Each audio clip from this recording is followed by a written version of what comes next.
ನಮಸ್ತೆ ಎಜಿ ನ್ಯೂಸ್ಗೆ ಸ್ವಾಗತ. ಬ್ಯಾಡಗಿ ಕ್ಷೇತ್ರದ ಸಾರ್ವಜನಿಕರ ಕೆಲಸದ ಒತ್ತಡದ ನಡುವೆಯಲ್ಲಿ ಫೆಬ್ರವರಿ 13ರಂದು ಎದೆನೋವು ಕಾಣಿಸಿಕೊಂಡಿದ್ದರಿಂದ ಆಸ್ಪತ್ರೆಗೆ ದಾಖಲಾಗಿ ಚಿಕಿತ್ಸೆ ಪಡೆದಿದ್ದೇನೆ. ಆದರೆ ಕ್ಷೇತ್ರದ ಜನತೆಯ ಆಶೀರ್ವಾದದಿಂದ ಈಗ ಆರೋಗ್ಯದಲ್ಲಿ ಚೇತರಿಸಿಕೊಂಡು ಮದುವೆ ಸಮಾರಂಭಗಳು ಹಾಗೂ ದೇವಸ್ಥಾನ ಪೂಜೆ ಕಾರ್ಯಕ್ರಮಗಳಲ್ಲಿ ಭಾಗವಹಿಸ್ತಾ ಇದ್ದೇನೆ ಎಂದು ಶಾಸಕ ಬಸವರಾಜ ಶಿವಣ್ಣನವರ ತಿಳಿಸಿದ್ದಾರೆ.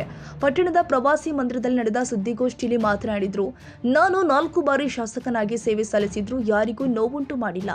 ಆದರೆ ನನ್ನ ಬಗ್ಗೆ ಇಲ್ಲಸಲ್ಲದ ಮಾತುಗಳು ಹರಿದಾಡುತ್ತಿರುವುದು ಕ್ಷೇತ್ರದ ಜನರು ತಿಳಿಸುತ್ತಿದ್ದಾರೆ ಎಂದಿದ್ದಾರೆ. ಇದೇ ವೇಳೆ ಕ್ಷೇತ್ರದ ಅಭಿವೃದ್ಧಿ ಕುರಿತು ಮಾತನಾಡಿದರು. ದೇವಸ್ಥಾನಗಳ ಅಭಿವೃದ್ಧಿ, ಅಲ್ಪಸಂಖ್ಯಾತರ ಸಮುದಾಯ ಭವನಗಳು ಹಾಗೂ ರಸ್ತೆ ಅಭಿವೃದ್ಧಿಗೆ ಒಟ್ಟು ಸುಮಾರು 700 ಕೋಟಿ ರೂಪಾಯಿ ತನಕ ಕಾಮಗಾರಿಗಳನ್ನು ಕೈಗೊಳ್ಳಲಾಗಿದೆ ಅಂತ ತಿಳಿಸಿದರು. ಮಲ್ಲೂರು, ಹೆಡಿಗುಂಡ ಹಾಗೂ ಸಿಡೇನೂರು ತಡಸ ರಸ್ತೆಗಳಿಗೆ ಶೀಘ್ರದಲ್ಲೇ ಗುದ್ದಲಿ ಪೂಜೆ ನೆರವೇರಿಸಲಾಗುತ್ತೆ ಎಂದಿದ್ದಾರೆ.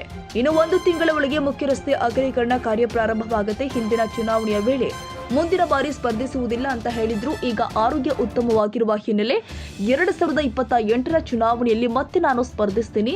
ಹೈಕಮಾಂಡ್ ನನಗೆ ಟಿಕೆಟ್ ಕೊಡುತ್ತೆ ಎಂಬ ವಿಶ್ವಾಸವಿದೆ ಎಂದಿದ್ದಾರೆ. ಕ್ಷೇತ್ರದಿಂದ ದೂರಿದ್ದೆ, ಜನರ ಸಮಸ್ಯೆಗಳಿಗೆ, ಜನರ ಕಷ್ಟಗಳಿಗೆ ಸ್ಪಂದನೆ ಮಾಡಲಿಕ್ಕಾಗಲಿಲ್ಲ. ಅನ್ಯಥಾ ಯಾರು ಕೂಡ ನಮ್ಮ ಪಕ್ಷದ ಮುಖಂಡರಾಗಲಿ ಯಾವತ್ತೂ ಜನತೆ, ಕ್ಷೇತ್ರದ ಎಲ್ಲ ಜನತೆಯೂ ಕೂಡ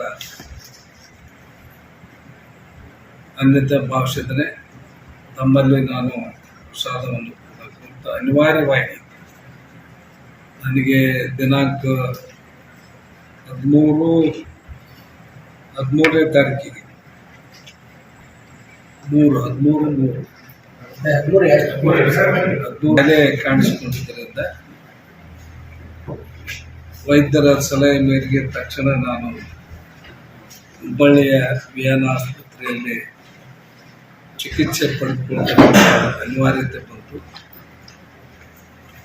ಮತ್ತು ಹೋದಂಥ ಸಂದರ್ಭದಲ್ಲಿ ಕೂಡಲೇ ನನಗೆ ಹೃದಯ ಕಾಯಿಲೆಗೆ ಸಂಬಂಧಪಟ್ಟಂತೆ ಚಿಕಿತ್ಸೆಯನ್ನು ಪಡೆದುಕೊಂಡು 2 ತಿಂಗಳ ವೈದ್ಯರ ಸಲಹೆ ಮೇರೆಗೆ 2 ತಿಂಗಳ ನೀವು ವಿಶ್ರಾಂತಿಯನ್ನು ಪಡೆದುಕೊಳ್ಬೇಕು ಅಂತಕ್ಕಂಥ ಅವರ ಸಲಹೆ ಮೇರೆಗೆ ಈ ತನಕ ನಾನು ಕೂಡ ಬರಲಿಕ್ಕಾಗಲಿಲ್ಲ ಮತ್ತು ಅಲ್ಲಿ ಕೂಡ ಪಾಲ್ಗೊಳ್ಳಿಕ್ಕಾಗಲಿಲ್ಲ.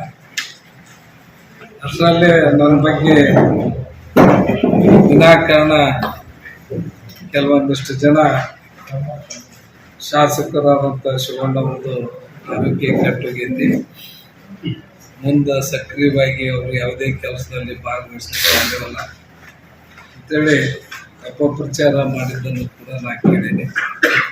ಯಾವುದೇ ಅಪಪ್ರಚಾರಕ್ಕೆ ಯಾರು ಕೂಡ ಒಳಗಾಗದಂಗೆ ನಾನು ಗಟ್ಟಿಯಾಗಿದ್ದೀನಿ.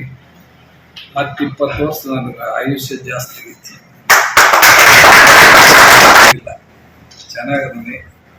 ದೇವರು ಏನೋ ನನಗೆ ನಿಮ್ಮೆಲ್ಲರ ಈ ಕ್ಷೇತ್ರದ ಜನರ ಆಶೀರ್ವಾದದಿಂದ, ನಮ್ಮೆಲ್ಲರ ಆಶೀರ್ವಾದದಿಂದ, ದೇವರ ಆಶೀರ್ವಾದದಿಂದ, ಗುರುವಿನ ಆಶೀರ್ವಾದದಿಂದ ನಾನು ಆರೋಗ್ಯವಾಗಿ ತಮ್ಮ ಮುಂದೆ ಇವತ್ತು ಬಂದುಕೊಂಡೆ. ನಾನು ಅಧಿಕೃತವಾಗಿ ಎಲ್ಲ ಸಾರ್ವಜನಿಕ ಕಾರ್ಯಕ್ರಮಗಳಲ್ಲಿ ಭಾಗಿಯಾಗಿದ್ದೀನಿ.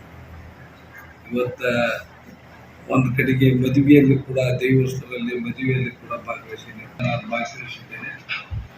ತದನಂತರ ತಿಳುವಳ್ಳಿ ಗ್ರಾಮದಲ್ಲಿ ನಮ್ಮ ಪಕ್ಷದ ಕಾರ್ಯಕರ್ತ, ಮುಖಂಡ ಮತ್ತು ಮಹಾವೀರ್ ಜಯಂತಿಯನ್ನು ಕಳಗೊಂಡ ಗ್ರಾಮದಲ್ಲಿ ಕೂಡ ನಾನು ಭಾಗವಹಿಸಿ ತಮ್ಮೆಲ್ಲರನ್ನು ಉದ್ದೇಶಿಸಿ ಮಾತಾಡಲಿಕ್ಕೆ ನಾನು ಬಂದೆ.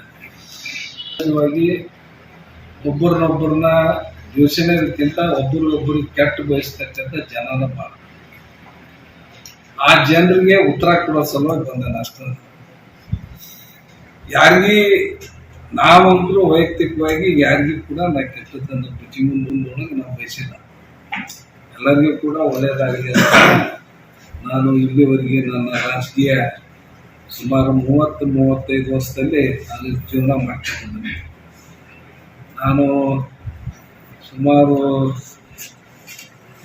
7-8 ಸಲ ಚುನಾವಣೆಯಲ್ಲಿ ನಾನು ಭಾಗವಹಿಸಿದ್ದೆ, ಚುನಾವಣೆಯಲ್ಲಿ ಸ್ಪರ್ಧೆ ಮಾಡಿದೆ. ಹೀಗಾಗಿ ನನಗೆ ಸೋಲು ಗೆಲುವಿನ ಬಗ್ಗೆ ಅದರ ಬಗ್ಗೆ ಚಿಂತೆನೂ ಇಲ್ಲ. ಹೀಗಾಗಿ ನನಗೆ ಯಾವುದೇ ಒತ್ತಡಗಳು ಕೂಡ ಇಲ್ದನೆ ನಾನು ಆಕಸ್ಮಿಕವಾಗಿ ರಾಜಕೀಯಕ್ಕೆ ಬಂದಿರತಕ್ಕಂಥ ವ್ಯಕ್ತಿ. ನಾನು MLA ಆಗ್ಬೇಕಂತ ಕನಸು ಕಂಡಿರ್ತಕ್ಕಂಥವನು ಅಲ್ಲ, ಮಂತ್ರಿ ಆಗ್ಬೇಕು ಅಂತ ಕನಸು ಕಂಡಿರ್ತಕ್ಕಂಥವನು ಅಲ್ಲ. ಯಾರ್ದೋ ಒಂದು ಹಿರಿಯರ ಪುಣ್ಯದಿಂದ ರಾಜಕೀಯಕ್ಕೆ ನನಗೆ ಆಶೀರ್ವಾದ ಸಿಕ್ತು. ರಾಜಕೀಯಕ್ಕೆ ಬಂದೆ. ಹಾವೇರಿಯಲ್ಲಿ ಕೂಡ 2 ಸಲ ಶಾಸಕರಾಗಿ ಕೆಲಸ ಮಾಡಿದ್ದೇನೆ. ಹಾವೇರಿ ಕ್ಷೇತ್ರ ಇವತ್ತು ಪುನಃ ಬ್ಯಾಡಗಿ ಮತಕ್ಷೇತ್ರದಲ್ಲಿ ಕೂಡ 2 ಸಲ ಶಾಸಕನಾಗಿ ಜನರ ಪ್ರೀತಿ ಗಳಿಸ್ತಕ್ಕಂಥ, ವಿಶ್ವಾಸ ಗಳಿಸ್ತಕ್ಕಂಥ ಕೆಲಸವನ್ನು ಈ ತನಕ ಕೂಡ ನಾನು ಮಾಡಿಕೊಂಡು. ಹೀಗಾಗಿ ನನಗೆ ರಾಜಕೀಯದಿಂದ ನಿವೃತ್ತಿ ಆಗ್ತದೆ. ಚುನಾವಣೆ ಸಂದರ್ಭದಲ್ಲಿ ನಾ ಹೇಳಿದ ಕರೆ, ಸಾಕಪ್ಪ ಇನ್ನು ಚುನಾವಣೆ ಸಾಕು, ನಿಲ್ಲೋದು ಬೇಡ ಅಂತ ಹೇಳಿದ್ದು ಕರೆ. ಆದ್ರೆ ಜನರ ಒತ್ತಡದ ಮೇರೆಗೆ, ಜನರ ಅಪೇಕ್ಷೆ ಮೇರೆಗೆ ರಾಜಕೀಯದಿಂದ, ಚುನಾವಣೆ ಕಣದಿಂದ ಹಿಂದೆ ಸರಿತಕ್ಕಂಥ ಪ್ರಶ್ನೆ ಅಂತೂ ಇಲ್ಲ. ಅದಕ್ಕೆ ನಾನು ಈ ಸಲನೂ ಕೂಡ ಪಕ್ಷ ಅವಕಾಶ ಕೊಡ್ತೈತಿ, ಸ್ಪರ್ಧೆ ಮಾಡೇ ಮಾಡ್ತೀನಿ. ನನಗಿನ್ನೂ 2 ವರ್ಷ ಅವಕಾಶ ಐತಿ. ಜನರ ಸೇವೆ ಮಾಡ್ತಕ್ಕಂಥದ್ದು ಸೇವೆಯನ್ನ ನಾನು ಮಾಡ್ತೇನೆ. ಜನರು ಪ್ರೀತಿ ಗಳಿಸ್ತಕ್ಕಂಥದ್ದನ್ನು ಮಾಡ್ತೇನೆ, ವಿಶ್ವಾಸ ಗಳಿಸ್ತಕ್ಕಂಥ ಕೆಲಸ ನಾನು ಮಾಡ್ತೇನೆ. ಸರ್ಕಾರದಿಂದ ಇಲ್ಲಿವರೆಗೆ ನಮ್ಮ ಪಂಚ ಗ್ಯಾರಂಟಿಗಳ ಮೂಲಕ ಸಾಕಷ್ಟು ಜನ ಇವತ್ತಿಗೂ ಕೂಡ ನಮ್ಮ ಹೆಣ್ಮಕ್ಕಳು ಆರ್ಥಿಕವಾಗಿ ಇವತ್ತು ರಾಷ್ಟ್ರದಲ್ಲಿ ಇವತ್ತು ಮೊದಲೇ ಸ್ಥಾನದಲ್ಲಿ ನಮ್ಮ ಉತ್ಪನ್ನ ಅಂದ್ರೆ ಆದಾಯದಲ್ಲಿ ನಾವು ತಲಾ ಆದಾಯದಲ್ಲಿ ಮುಂದೆ. ಈ ಸುದ್ದಿಗೋಷ್ಠಿಯಲ್ಲಿ ತಾಲೂಕು ಅಧ್ಯಕ್ಷ ದಾನಪ್ಪ ಹಚೂರಿ, ಕಾಗಿನೆಲೆ ಬ್ಲಾಕ್ ಕಾಂಗ್ರೆಸ್ ಅಧ್ಯಕ್ಷ ಶಿವನಗೌಡ ಪಾಟೀಲ್, ಕಾರ್ಯದರ್ಶಿ ರಮೇಶ್ ಸುತ್ತುಕೋಟಿ ಸೇರಿ ಮತ್ತಿತರರು ಹಾಜರಿದ್ದರು. ರವಿರಾಜ್ಯ ಸಂಶಿ, ಹಾವೇರಿ AG ನ್ಯೂಸ್.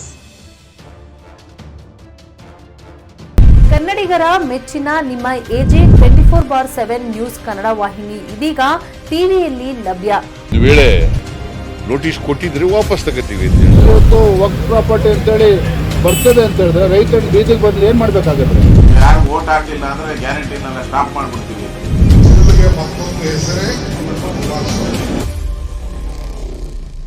ಕರ್ನಾಟಕ ಮತ್ತು ದೇಶ ವಿದೇಶ 360 ಡಿಗ್ರಿ ಸುದ್ದಿ ಹಾಗೂ ಉತ್ತರ ಕರ್ನಾಟಕ, ಬೆಳಗಾವಿ, ಬಾಗಲಕೋಟೆ, ಧಾರವಾಡ, ಹಾವೇರಿ, ಗದಗ, ಬಿಜಾಪುರ ಜಿಲ್ಲೆಯ ಕ್ಷಣ ಕ್ಷಣದ ವಿವರವನ್ನ ಪಡೆಯುವುದಕ್ಕೆ AG 24/7 ನ್ಯೂಸ್ ಕನ್ನಡ ವಾಹಿನಿಯನ್ನ ಲೈಕ್ ಮಾಡಿ, ವಿಡಿಯೋಗಳನ್ನ ಶೇರ್ ಮಾಡಿ, ಕಮೆಂಟ್ ಮಾಡುವ ಮೂಲಕ ನಮ್ಮ ವಾಹಿನಿಗೆ ಸಹಕಾರ ನೀಡಿ ಮತ್ತು ಚಾನೆಲ್ ಅನ್ನ ಸಬ್ಸ್ಕ್ರೈಬ್ ಮಾಡಿ. ಧನ್ಯವಾದಗಳು.